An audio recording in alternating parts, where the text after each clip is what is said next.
Hi guys, welcome to Jaff Builds. I'm Jaff. This is my current build. It's a Ford Focus with a Lexus V8. I call it the Flexus. And it's got a pair of turbos for fun. Want to find out more? Stay tuned and watch me as I continue the build, and subscribe so you don't miss out.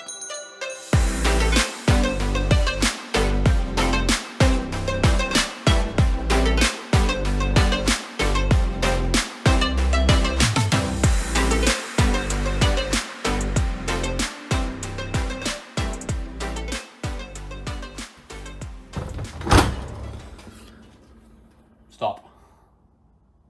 So over Christmas, New Year's, I've had some time off. Before Christmas, got this thing ready. During Christmas and New Year's, I've been just tidying up really. So I've got a pile of stuff there that needs to go in the car outside because it's all rubbish and old. I've got a pile of stuff there that could be either or. So it's either going to go into this pile or it's going to go into this pile, which is the pile of stuff. Ignore that, that's got to go on the shelf. I've tidied my shelves up as well. But that needs to still be sorted. I'm like, look at my bench, look at my bench. But yeah, that stuff needs to go in here. However, we have a problem with this thing. So the clutch right there doesn't work.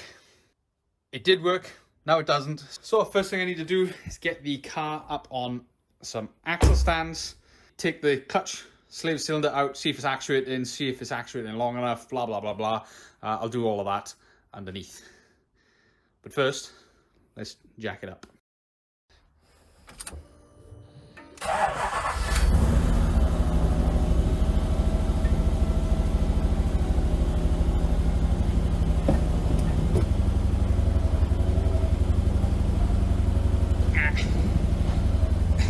So what's going on with this slave cylinder? It's very dark in here, that's why I got a little torch. So I removed the exhaust to get better access to it. And this is the standard BMW slave cylinder. It's a 22mm bore, I believe. I wanted to know what was going on, so I cut this hole, I drilled this hole in the gearbox. So you can kind of see, if I shine this correctly, you should be able to see the rod. Or not. Come on. Can you see the rod? Can you see the rod? Is there a rod in there? Ah, yeah, there it is. So there's the rod. Actually, it's the arm in there to open the clutch. Now, I checked that, and this slave cylinder is only pushing that rod out roughly 15mm. So the first thing I did was extend that rod about 10mm, so that at least now when you put this in, it is pushing the rod all the way into the cylinder, so that I've got full travel, or as much travel as possible, on that slave to actuate that arm. The next thing I'm going to do, which I'm going to wait for, is I found a 20mm slave cylinder. So that will that means the same effort on the master cylinder will impart more effort on this, meaning it will travel further. So I'm waiting for that to come in. Once that comes in, we'll change it out, and hopefully that will make the clutch better. But for now, I'm going to test this with the longer rod in it. Hopefully, at least now it will allow me to select gears, basically. It seems to be working because I've got access to the drive shaft here that I've tried. I've put it in gear. I can't turn it. I put the clutch down and I can turn it. So it all looks like it's going to work.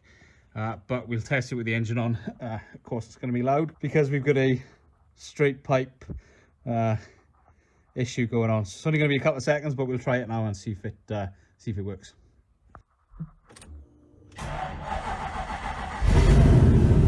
Oh, noisy.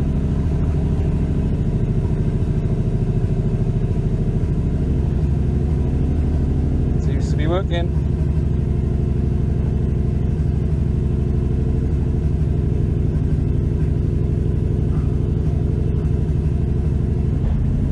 Nope, wheels are engaging. So that's the clutch working for now. I might not need that other slave cylinder, because it does seem like there's plenty of travel before the clutch comes off, so it actually feels like a reasonable clutch now.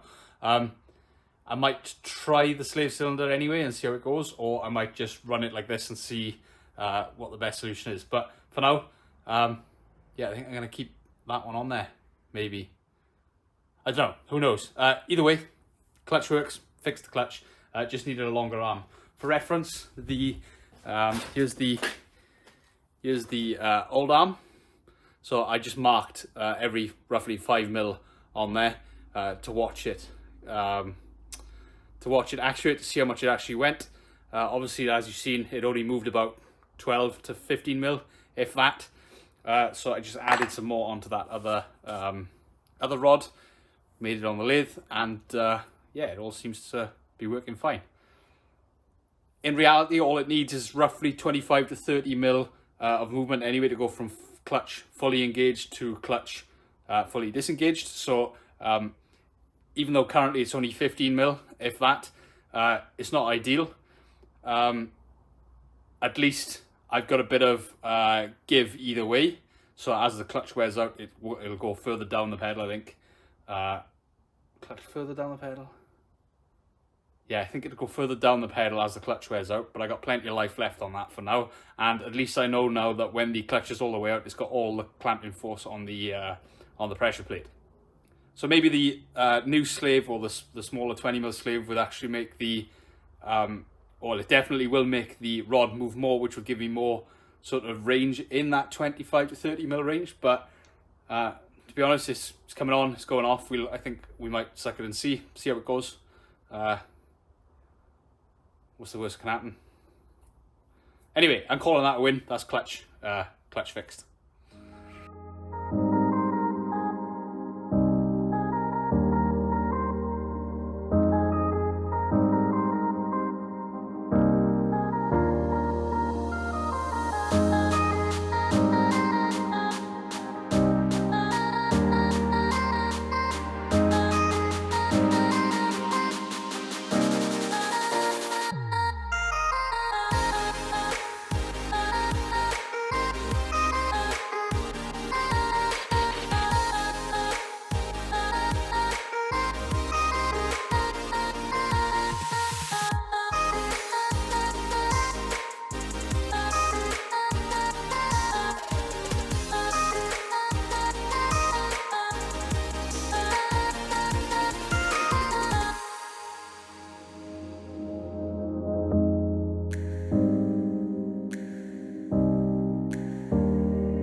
So you just watched me pull the diff out because I thought I was going to be clever.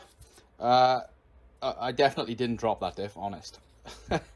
No harm done anyway. It's all good. It's all fine. It's good. Anyway, the reason I took this off, because these rings with teeth on are for the ABS. They sit in there on the stub axles. So I thought, let's strip it all apart, get to these, get them off, and replace them with the Ford style ones, because the Ford style are magnetic. You can see all the little bits on there. I think there's 88 teeth on them. There's only 40 odd teeth on these, I think. Either way, these are no good because they are these are passive passive rings. You just got a Hall effect sensor that reads each tooth. Every rotation it sees. Whenever this rotates, it sees up, down, up, down, up, down. With these are active sensors. There's actually a feed on the sensor itself that inducts current into this, which then uses the magnet north or south to determine where it is. And again, as that turns, sensor reads it. So I wasn't 100% sure whether the Ford stuff would work with the 350Z stuff. So the idea was, I thought, ooh, swap that out with that, considering the size is pretty much identical. It's both 70-ish mil wide. So that's why I went to get these off and get these stub axles out. Now, I was a bit stupid. I took the back cover off thinking, oh, it'll just be a circlip veneer or something that'll pop them out. But nope, it's a hog ring. All you need to do is put a bit of pressure on it and it'll pop straight out. Likewise, this will just go straight back in. However, this is where I found the issue. So yes, the Ford one will fit over here nicely. In fact, if I take this off, please hold. So if I take this off, and this is just a cover, dust cover, I think, and put this over there, that would have fit pretty much perfectly over that. In fact, I was so pleased with this, I thought, yay, that makes my life so much easier. However, when we come down here, we can see that it is actually too big, because when I take this off, you can see where the seal has been rubbing, this shiny bit here. When it's back on, it covers the shiny bit, so the seal would be riding on this. Worst case scenario, I was going to put these in the lathe and turn them down just a little bit so I could get something. But obviously, if that is too big, like too thick, then I'm going to be taking away the seal, the sealing part of the stub axle. So this idea is a dud, which is a damn shame, really, because, you know, how much more perfect do you want to get than, like, basically fitting on there? Like, if that wasn't there, take a hammer to that, little tap, tap, tap, tap, and that's on. How annoying. So I don't know what to do now. I think I'm going to find somewhere on the outside of the axles, so on the hub side of things, to find a place to put these rings. But I'm going to put all this back together now, put it back in the car, and oh, I've got new stuff to show you.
Okay, diff is back in. I haven't put the drive shafts back on yet because we've got more work to do on them. However, I can put my fancy new prop shaft on. So, I say new. This is very much the old one, or the old one modified then. So this is the old front half shaft. It's been shortened slightly to fit, and it's been balanced against this new one, which has reused the end and put a new end on there. So all of you that were worried about the state of the drive shaft that I made, I did say it was only going to be temporary. So new joint on the end, all balanced up. See, there's a big weight there, and it's been balanced, like I said, against this. So I need to line the white up with the white, and there's a balanced prop shaft. Big thanks to Bar Props, or Bar Prop Shafts in Neath in South Wales. Top guys that have been there before. They've done the McGann custom drive shafts for the front end for me. That really hasn't had much test, but they've done exactly what I needed, and give me a lot of good advice to go along with it as well. So I'm going to chuck that on the car now, and that's the prop shaft done. We'll come back with the drive shafts another time.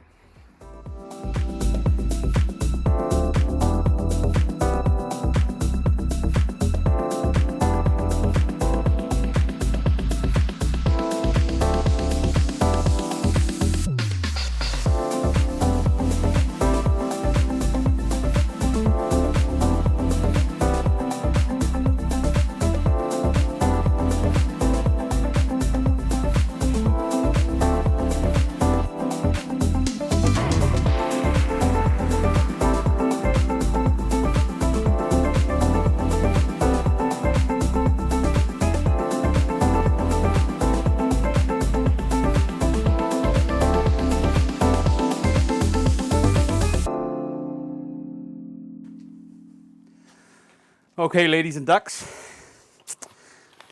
as you can see, time has passed. I've made a mess, and I haven't cleaned up after myself, but in this bag lies the solution to the ABS issue that I've artificially made for myself. So as you just seen, the issue I was having was I couldn't find anywhere to put a forward sensor and a forward reluctor ring, which are the magnetic types. So if you can see on here, there is a lot of dust and stuff. This has actually been turned down. I put this in the lathe to make it smaller to see if I could make it fit on something, but I couldn't. So I needed to fit this somewhere on the either the hubs or the axles or the diff, somewhere on the 350Z rear end. But as you've seen, it wasn't having any of it, so these were shelved for the moment. And I decided, let's see if there is another magnetic style. So that's where you've got north and south poles on each one of the ring, instead of the toothed ring type, which looks like this. So that's your toothed ring. That's your magnetic style. That's what's on the 350Z at the moment. I'm not sure if that would work with the Focus computer. It doesn't matter anyway, because there's only 40-ish teeth on here, I think.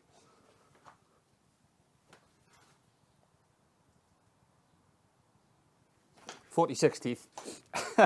And on the Focus one, there are 88 teeth or 88 poles. So I went online looking for something that would fit, and everything was 96 pole, 96 pole, 96 pole, 96 pole. That was no use at all to me. It was really demoralizing because I couldn't find anything. And then I stumbled across a Clio Campus with a 88 pole ring, which has a reading on the outside, which was preferable to having the reading on the front, and a diameter that fits over the axle. So I could put this on the end of the axle, and I'll show you how I did that now, and put a sensor in the hub to get as close as you can to the outside of this, which a Ford sensor looks like this. So you've got a it's only a 2-pin sensor. It reads on the end here, so all you need to do is line them up with about 1 millimeter or less of a gap, and that will read the poles in this ring. So it was just a case now of putting that on the drive shaft, that in the hub, and away to go. Hopefully the focus computer doesn't get confused. Anyway, I've already done one side, so let's go show you what it looks like, and then we'll go over how I done it. So as you can see, I've been a bit busy on this side of the car. So I've taken the brake caliper off, I've taken the back trim off on the shield, which ideally I'd like to change right now, but I am got a spare one to change because that, if you remember, is the wrong size. It's too small. Taking the handbrake cable out, taking the hub out, taking the brake off, and if we look in here, we've got a little spot that I made for the ABS sensor right here. So that is a hole drilled into the hub that will allow the cable to fit through, and then another hole drilled for the bolt. Focus in there, please. Thank you. Yeah, another hole drilled for the bolt, and that sits like less than a millimeter away from the ring that is on the drive shaft, and obviously that goes straight back into the car, into the wiring loom as normal. So that's all good. I just need to put all this back together and put the drive shaft in. The drive shaft is here. I did say I've made a mess, like it's chaos here. Absolute chaos. But the drive shaft is nice and easy. That ring fits over there's like a lip on this part of the drive shaft. It bulges out here, it goes down into a flat lip, and then it goes into there's another flat here then, and then it goes into the hub here. So this little flat here is actually a little bit too small, but I don't know if we're going to be able to see this, but let me rest it, and in there, can you see it? No, you can see all the magnets working on here, look, so that's all good. But under there is some exhaust pipe. Focus, thank you. So the difference is actually 3 mil, so some 1.5 mil exhaust pipe, cut down to the right diameter and shrunk onto the end of the drive shaft, allows the ring, allows this to slip over the drive shaft and then the ring to slip over that to be the perfect distance away when the drive shaft is in the car.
Right, if you join me under the car, don't know how I'm going to do this with like not many hands, but we'll see.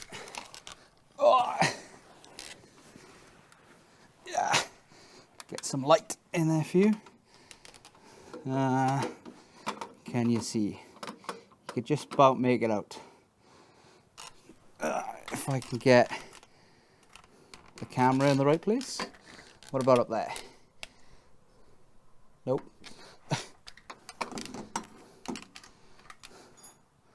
Ah, there you go. Something like that. And if we get some light in there, you can make that out. So that's the drive shaft. There's the sensor, and I should be able to turn this wheel. And okay, the brakes are binding on a little bit, but you can see that sensor is mighty close to that ring.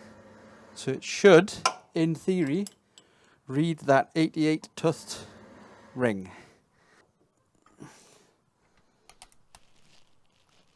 Nice.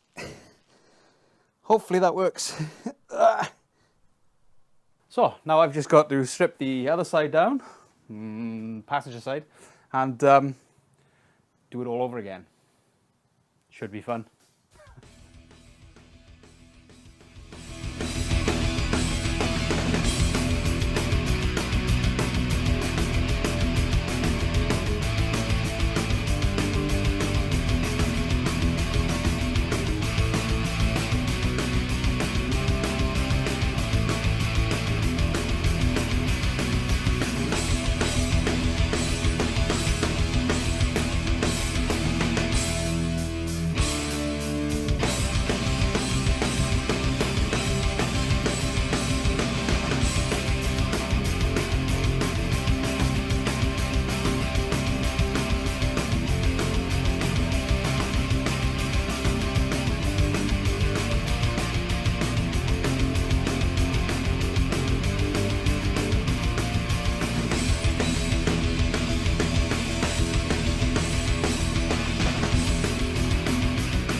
Right, that's the first part done. The sensor is loaded into the hub. It's fairly easy. You just make 2 holes, 3 holes. You do 2 big ones on the back and square one edge off for the funny shaped plug. So you feed the plug through there, and then you do another, drill another hole to put the bolt through to hold it off, and then some spaces behind it to dictate the height. I need to do the drive shaft next, so to dictate the height anyway. So I've just put 2 in for now, same as the other side. I didn't do such a good job on this side as I did with the other side, but all that matters is this is in the right place. It's not perfectly flat on this edge like it was on the other one. I managed to do a much better job on the other one. Maybe spent more time doing it. And yeah, it doesn't, this one sits at a bit of an angle, but it's solid in there. It's not going anywhere. And it'll read the sensor when it's in this gap anyway. So worst case scenario with this now just needs to be spaced out a little bit. Next we move on to the drive shaft.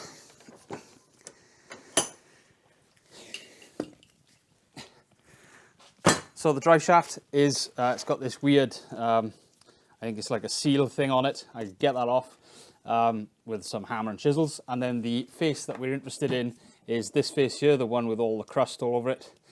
So we need to clean all that crust off. That is then 75 millimeters wide. And the ring that I've got, which I've put down and can't find anywhere, is 78 millimeters. So I use some trusty exhaust pipe, shrink it down onto that edge. I need to cut this down and shrink this itself anyway, but I'll make it slightly smaller than this, heat this up, shrink it onto that edge, and then the 78mm ring will fit over that so that when it goes into the hub, the sensor can read off it.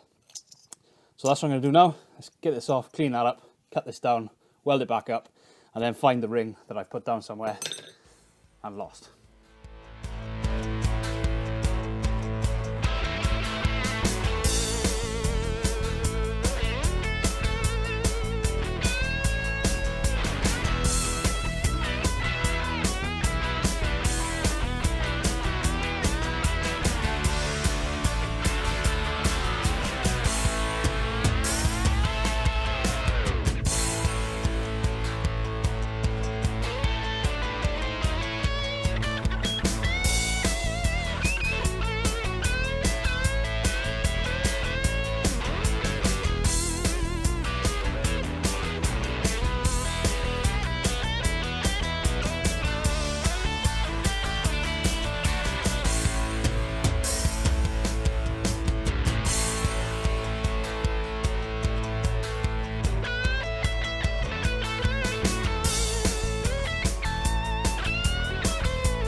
Oh boy, this one was way more difficult.